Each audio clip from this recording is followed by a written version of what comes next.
നമുക്ക് അലീനയുടെയും മനുഷ്യങ്ങളുടെയും നാളത്തെ നല്ലൊരു കഥ കേട്ടാലോ? അതിനു മുമ്പായി ആദ്യമായി കാണുന്നവരുണ്ടെങ്കിൽ ചാനൽ ഇഷ്ടപ്പെട്ട ഒന്ന് സബ്സ്ക്രൈബ് ചെയ്യാൻ മറക്കരുത്. വീഡിയോ ഇഷ്ടപ്പെടുവാണെങ്കിൽ ലൈക്ക് ചെയ്യാനും നിങ്ങളുടെ വിലയേറിയ അഭിപ്രായങ്ങളൊക്കെ രേഖപ്പെടുത്താനും മറക്കരുത് കേട്ടോ. അങ്ങനെ നാളത്തെ കഥയിൽ അലീനയെ SP ചോദ്യം ചെയ്തുകൊണ്ടിരിക്കുകയാണ്. ഓരോരോ ചോദ്യങ്ങൾ ചോദിക്കുമ്പോഴും അതിനൊക്കെ അലീന തക്കതായ മറുപടി കൊടുക്കുന്നുണ്ട്. അല്ലെങ്കിലും അലീനയ്ക്ക് കള്ളത്തരം പറയേണ്ട കാര്യമൊന്നുമില്ലല്ലോ. ഒടുവിൽ അലീനയോട് SP ചോദിച്ചു, അല്ല രോഹിത് ഹരിശങ്കറും കൂടി നിന്നെ റേപ്പ് ചെയ്തില്ലേന്ന് ചോദിച്ചു. ഇത് കേട്ടിച്ചപ്പോൾ അലീന ഒരു ഞെട്ടലോടുകൂടി SP നോക്കുകയാണ്. കാരണം ഒരിക്കലും അങ്ങനെ സംഭവിച്ചിട്ടില്ല. മയക്കുമരുന്ന് കൊടുത്ത് റേപ്പ് ചെയ്യാൻ ശ്രമിച്ചിട്ടുണ്ട്, പക്ഷെ റേപ്പ് ചെയ്തിട്ടില്ല. അലീന പറഞ്ഞു, ഇല്ല സാർ, അങ്ങനെ സംഭവിച്ചിട്ടില്ലെന്ന് പറഞ്ഞു. വെറുതെ നീ കള്ളത്തരം പറയണ്ട, നിന്നെ റേപ്പ് ചെയ്തെന്ന് പറഞ്ഞു. സാറേ, റേപ്പ് ചെയ്തിട്ടില്ല, ഇല്ലാത്ത കാര്യം പിന്നെ ഞാൻ എങ്ങനെ ഉണ്ടെന്ന് പറയും? ഓ, നീ വലിയ പുണ്യാളത്തി ആവുകയാണോ? നീ ആരെ രക്ഷിക്കാൻ വേണ്ടിയിട്ടാടി വലിയ പുണ്യാളത്തി ആവുന്നേ? ആ കുടുംബത്തെ രക്ഷിക്കാനോ? അതിന് മാത്രം എന്താടി നിനക്ക് അവിടെ നിന്ന് കിട്ടുന്നേ? ഇത് കേട്ടുകഴിഞ്ഞപ്പോൾ അലീന പറഞ്ഞു, സാറേ, അങ്ങനെയൊന്നും ഒരിക്കലും ഇല്ല.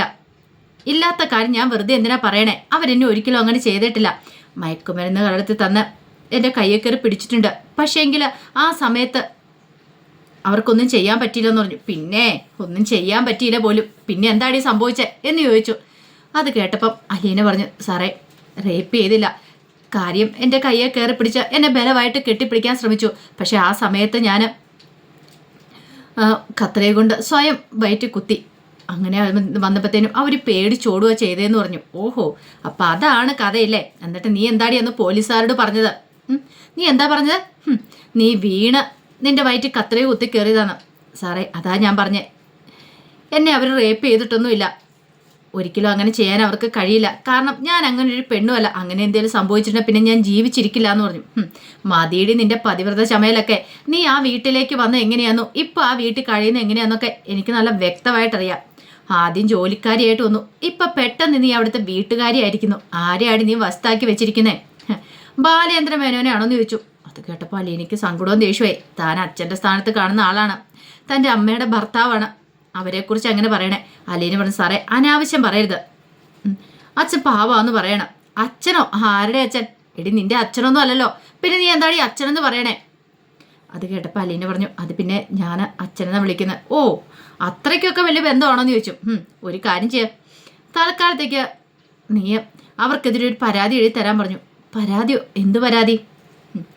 ഈ പറയുന്ന ബാലേന്ദ്ര മേനോൻ്റെ മകൻ രോഹിത്തും ശിവശങ്കര മേനോൻ്റെ മകന് ഹരിശങ്കർ കൂടിയിട്ട് നിന്നെ റേപ്പ് ചെയ്യാൻ ശ്രമിച്ചെന്ന്, റേപ്പ് ചെയ്തെന്ന് തന്നെ എഴുതിക്കോ എന്ന് പറഞ്ഞു. അത് കേട്ടപ്പോൾ അലീന പറഞ്ഞു, പറ്റില്ല സാറേ എന്ന് പറഞ്ഞു. എന്താ? എനിക്ക് പരാതി ഇല്ലയെന്ന് പറഞ്ഞു. അങ്ങനെ പരാതി ഇല്ലെന്നും പറഞ്ഞിട്ട് അങ്ങോട്ട് പോകാനാണെങ്കിൽ നീ ഇവിടുന്ന് പോകത്തില്ലെന്ന് പറഞ്ഞു. അലീന പറഞ്ഞു, ഇല്ലാത്ത പരാതി ഞാൻ എഴുതത്തില്ല എന്ന് പറഞ്ഞു. എനിക്ക് പരാതി ഇല്ല, അതുകൊണ്ട് എനിക്ക് എഴുതാനും പറ്റില്ല. അവർക്കെതിരെ ഞാനൊന്നും എഴുതത്തില്ല എന്ന് പറഞ്ഞു. അങ്ങനെയാണെങ്കിൽ നീ ഇവിടുന്ന് പോകത്തില്ല എന്ന് പറഞ്ഞു. നീ ഒന്ന് പോകുന്ന എനിക്കൊന്ന് കാണുമല്ലോ എന്ന് പറഞ്ഞു. അല്ല, എനിക്ക് എന്ത് ചെയ്യണമെന്ന് അറിയത്തില്ല, വല്ലാത്തൊരു ബുദ്ധിമുട്ടായിപ്പോയി. ആ സമയത്ത് രേവതിക്കുട്ടിയും മാമച്ചനും ഗ്രഹസമയമൊക്കെ കുര്യച്ചൻ്റെ വീട്ടിൽ പോയി സംസാരിക്കണം. കുറച്ച് കഴിഞ്ഞപ്പം കുര്യച്ചൻ്റെ മകൻ ജോബിയും ഭാര്യ മീരയും കൊച്ചുമൊക്കെ അങ്ങോട്ട് വരുന്നുണ്ട്. അങ്ങനെ വന്നു കഴിഞ്ഞപ്പോഴത്തേനും ഗ്രേസം പറഞ്ഞു, എത്ര നാളായിടാ നിന്നെ കണ്ടിട്ടെന്നൊക്കെ പറയണം. ആ സമയത്ത് അവർ കുറേ സമയം കുശലാന്വേഷണമൊക്കെ നടത്തുന്നുണ്ട്. ആ സമയം കുര്യച്ചൻ പറഞ്ഞു, അതെ, ഇവർ വന്ന ഒരു പ്രധാനപ്പെട്ട കാര്യം നിന്നോട് പറയാൻ വേണ്ടിയിട്ടാന്ന് ജോബിയോട് പറയണം. എന്താ കാര്യം എന്താണെന്ന് ചോദിച്ചു. അതെ, മീരയോടായിട്ടാ പറയണ്ടേ, നിന്റെ ഒരു സഹായം ചോദിച്ചാൽ ഇവരോട് വന്നിരിക്കുന്നു പറഞ്ഞു. എൻ്റെ സഹായമോ? ഞാനെന്ത് സഹായം ചെയ്യണ്ടേ എന്നൊക്കെ ചോദിച്ചു. പിന്നീട് പതുക്കെ കാര്യത്തിലേക്ക് കുര്യച്ചൻ കിടക്കുവാണ്. അലീനയുടെ കാര്യത്തെക്കുറിച്ചൊക്കെ പറയാം. അത് കേട്ട് കഴിഞ്ഞപ്പോൾ മീര പറഞ്ഞു, ഇതൊക്കെ ഞാൻ അച്ഛനോട് പറഞ്ഞിട്ടുണ്ടെങ്കിൽ അച്ഛൻ അതൊന്നും സമ്മതിക്കുമെന്ന് എനിക്ക് തോന്നുന്നില്ല. ഇങ്ങനത്തെ ഒരു കാര്യം പറഞ്ഞുകൊണ്ട് അങ്ങോട്ട് ചെന്നിട്ടുണ്ടെങ്കിൽ അച്ഛൻ അതൊരിക്കലും അംഗീകരിക്കില്ല എന്ന് പറഞ്ഞു. അത് കേട്ടപ്പോൾ ഗ്രേസം പറഞ്ഞു, എങ്ങനെയെങ്കിലും അച്ഛനോടൊന്ന് പറഞ്ഞ് എങ്ങനെയൊന്നും അച്ഛനെ കൊണ്ടൊന്ന് സമ്മതിപ്പിക്കാൻ നോക്കണം. വേറൊരു നിവൃത്തി ഇല്ലാത്തതുകൊണ്ടാണ്. ആ പെങ്കൊച്ച് ഒരു തെറ്റും ചെയ്തിട്ടില്ല അലീന. പക്ഷേങ്കിൽ അവളെ അവിടെ പിടിച്ചു വെച്ചിരിക്കുക. അതിൻ്റെ കാരണം അറിയണം, അവളെ വിടാൻ പറയണം. അവളൊരു തെറ്റും ചെയ്യാതെ പോലീസ് സ്റ്റേഷനിൽ പോയി ഇരിക്കാന്ന് പറഞ്ഞാൽ. അത് കേട്ടപ്പം നീര പറഞ്ഞു, അത് പിന്നെ ഞാൻ. അപ്പോഴേക്കും കുര്യച്ചൻ പറഞ്ഞു, അതെ, നമുക്ക് ഒരു ഉപകാരം ചെയ്യുന്നതുകൊണ്ട് എന്താ മോളെ കുഴപ്പമിരിക്കുന്നേ? ആ പെങ്കൊച്ച് ഒരു പാവമാണെന്നല്ലേ പറഞ്ഞേ? അവളൊരു തെറ്റും ചെയ്തിട്ടില്ല കേട്ടിടത്തോളം. അങ്ങനെയാണെങ്കിൽ മോളുടെ അച്ഛനെ ഒന്ന് വിളിച്ചു പറ.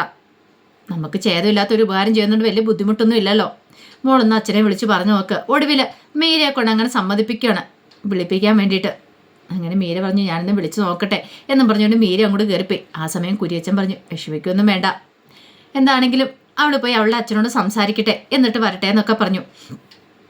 അങ്ങനെ പോയി മീര തൻ്റെ അച്ഛനെ വിളിക്കുകയാണ്. DYSP പാലയിലെ വിളിക്കുകയാണ്.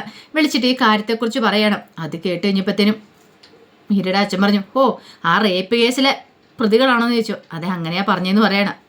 ഇപ്പോൾ ഒരു പെൺകുട്ടി അങ്ങോട്ട് ചോദ്യം ചെയ്യാൻ കൊണ്ടുവന്നിട്ടുണ്ടെന്ന് അലീന എന്ന് പറയുന്നത്, അവൾ ഒരു തെറ്റും ചെയ്തിട്ടില്ലെന്നൊക്കെയാ പറയണേ. അത് കേട്ട് കഴിഞ്ഞപ്പം അയാൾ പറഞ്ഞു, ഞാനൊന്ന് നോക്കട്ടെ, അന്വേഷിച്ചിട്ട് എന്താണെന്ന് വെച്ചാൽ പറയാമെന്നൊക്കെ പറഞ്ഞു. അങ്ങനെ മീര വന്നിട്ട് ആ കാര്യങ്ങൾ പറയണം. അച്ഛനോട് ഞാൻ പറഞ്ഞിട്ടുണ്ട്, പക്ഷേ അച്ഛൻ ഉറപ്പൊന്നും പറഞ്ഞിട്ടില്ല.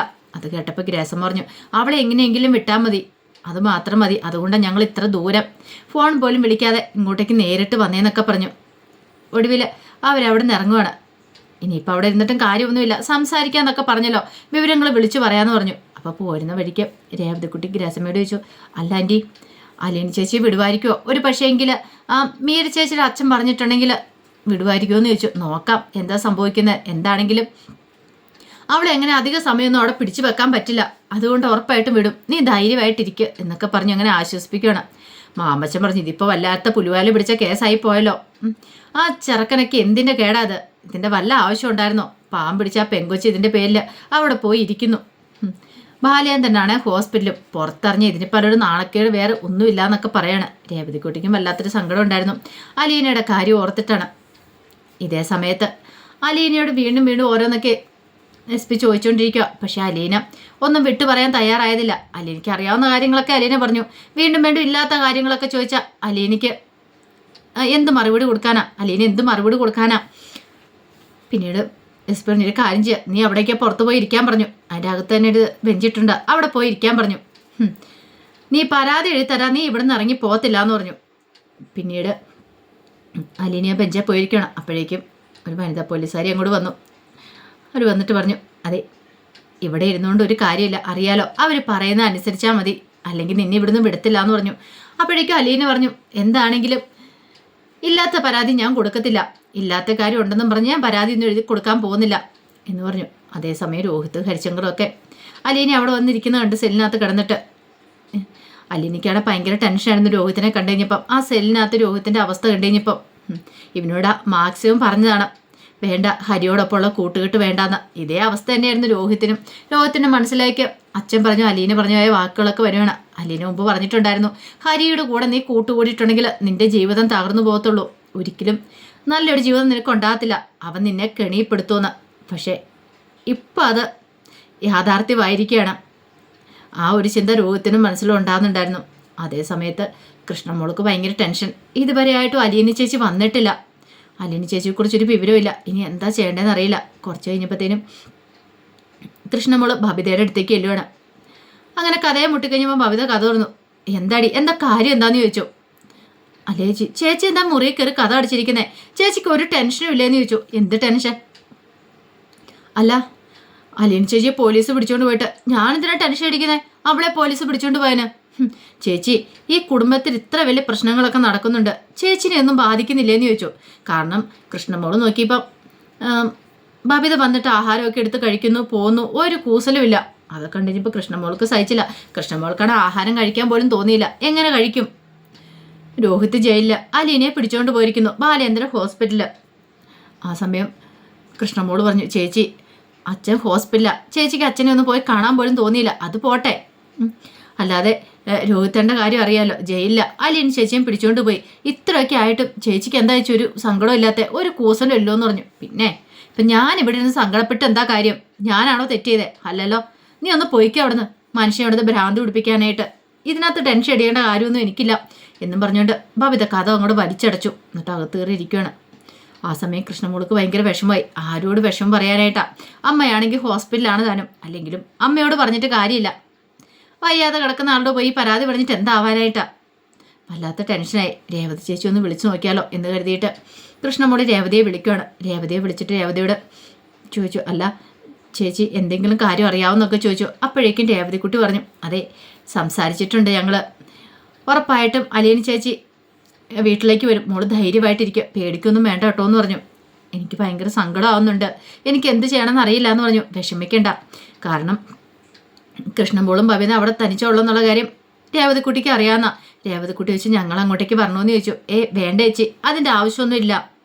അലീന ചേച്ചി വരൂലോ അല്ലേ? വരുമെന്നൊക്കെ പറഞ്ഞ് രേവതിക്കുട്ടിയുടെ ഉറപ്പൊക്കെ കൊടുക്കുന്നുണ്ട്. എന്തായാലും കൃഷ്ണമോൾക്ക് ഭയങ്കര വിഷമമായിരുന്നു. കൃഷ്ണമോൾ അവിടെ വന്നിരുന്ന് കരയുവേണം. സമയം കടന്നു പോയിക്കൊണ്ടിരിക്കുക. അങ്ങനെ രാത്രിയായി. പക്ഷെ എന്നിട്ടും അലീന വന്നില്ല. ഈ സമയത്ത് SP എന്ത് ചെയ്തു? ഡ്യൂട്ടി കഴിഞ്ഞിട്ട് പോകാനായിട്ട് തുടങ്ങുകയാണ്. ആ സമയത്തും അലീന അവിടെ ഇരിക്കുക. അപ്പോഴേക്കും അലീന എടുത്തു വന്നിട്ട് പറഞ്ഞു, നീ ഇവിടെ തന്നെ ഇരിക്കുള്ളൂ, നിന്നെ വിടത്തില്ല, പറയുന്ന പോലെ അനുസരിക്കുവാണെങ്കിൽ നിനക്ക് പോകാം, ഇല്ലെങ്കിൽ നിന്നെ വിടത്തില്ല എന്ന് പറഞ്ഞു. അലീന പറഞ്ഞു, ഞാൻ പറഞ്ഞല്ലോ സാറേ, ഒരു കാരണവശാലും ഞാൻ പരാതി എഴുതി തരില്ല എന്ന് പറഞ്ഞാൽ എഴുതി തരില്ല. അതിനുവേണ്ടി സാർ എന്നെ നിർബന്ധിക്കുകയും വേണ്ട. ഇതിൻ്റെ പേരിൽ എന്നെ ജയിലിലടച്ചാലും പ്രശ്നമില്ല എന്ന് പറഞ്ഞു. പിന്നീട് അയാൾ അങ്ങോട്ട് കയറിപ്പോയി. ഈ സമയത്ത് അലീന ഇങ്ങനെ ഇരുന്ന് ആലോചിക്കുകയാണ്. എന്ത് ചെയ്യണമെന്ന് അറിയത്തില്ല. സമയം കടന്നു പോയിക്കൊണ്ടിരിക്കുക. പിന്നീട് ഗോവർദ്ധനെ കൃഷ്ണമോള് വിളിക്കുന്നുണ്ട്. അലീന ചേച്ചിയെക്കുറിച്ച് എന്തെങ്കിലും അറിയാവോ? അപ്പോഴേക്കും ഗോവർദ്ധനം പറഞ്ഞു, മോള് വിഷമിക്കൊന്നും വേണ്ടാന്ന് പറയണം. അങ്ങനെ ഒടുവിൽ ഗോവർദ്ധൻ എന്ത് ചെയ്തു? പോലീസ് സ്റ്റേഷനിലേക്ക് ചെല്ലുന്നുണ്ട്. ചെല്ലുമ്പോഴാണ് അറിയുന്നത്, പരാതി എഴുതി കൊടുക്കാത്തതിൻ്റെ പേരിൽ അവിടെ പിടിച്ചിരുത്തിയിരിക്കുകയാണ് അലീനയെ. ഇനി പരാതി എഴുതി കൊടുത്താൽ മാത്രമേ വിടുവുള്ളൂ എന്നുള്ള കാര്യം. എന്ത് ചെയ്യണമെന്നായിപ്പോയി ഗോവർദ്ധന്. കാരണം അത്ര പെട്ടെന്നൊന്നും ഊരി പോകാൻ പറ്റുന്ന കേസല്ല രോഹിത്തിൻ്റെ ഹരിശങ്കറിൻ്റെ. അതുകൊണ്ട് അങ്ങനെ ഫോഴ്സ് ചെയ്ത് പറയാനും പറ്റില്ല. അത് മാത്രമല്ല, അലീനയെ പിടിച്ചു വെച്ചിരിക്കുന്ന ഒരു പരാതി എഴുതി കൊടുക്കാൻ വേണ്ടി അലീനയാണ് കൊടുക്കത്തില്ലെന്ന് ഒരേ ഒരു വാശിയിലുമാണ്. അപ്പോൾ അതിൻ്റെ വിശേഷങ്ങളൊക്കെ നമ്മൾ കാണാനായിട്ട് പോകുന്നത്. ഇനി എന്താണെങ്കിലും അലീന പരാതിയൊന്നും എഴുതി കൊടുക്കത്തില്ല. പക്ഷേ എങ്കിലും ഒടുവിൽ അലീനയെ രക്ഷിക്കാനായിട്ട് മനുശങ്കറൊക്കെ വരുന്നുണ്ട്. അപ്പോൾ അതിൻ്റെ വിശേഷങ്ങളാണ് നമ്മൾ കാണാനായിട്ട് പോകുന്നത്.